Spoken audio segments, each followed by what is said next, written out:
এখন প্রশ্ন হলো, ডোনাল্ড ট্রাম্পের প্রশাসন যদি 15,000 সেনা এবং 100টি যুদ্ধবিমান নিয়ে প্রজেক্ট ফ্রিডম শুরু করে, তবে ইরানের পাল্টা চাল কি হতে পারে? সমর বিশ্লেষকরা বলছেন, ইরান সরাসরি দৈত্যে না গিয়ে কস্ট ইম্পোজিশন বা ক্ষয়ক্ষতির বোঝা বাড়িয়ে দেওয়ার কৌশল নেবে। তাদের প্রধান লক্ষ্য যুদ্ধ জাহাজ নয়, বরং তেলের ট্যাঙ্কার এবং বাণিজ্যিক জাহাজ। বিশ্ববাজারে তেলের দাম যদি 1 লাফে দ্বিগুণ হয়ে যায়, তবে 15,000 সেনার উপস্থিতি তখন গুরুত্বহীন হয়ে পড়বে।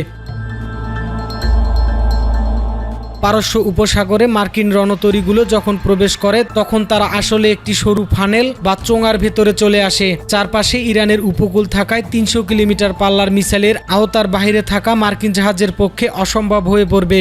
একই সাথে উপকূলে নামা সেনাদের খাবার, জ্বালানি এবং গোলাবারুদের সাপ্লাইয়ের লাইনগুলো হবে ইরানের শাহেদ ড্রোনের সহজ লক্ষ্যবস্তু।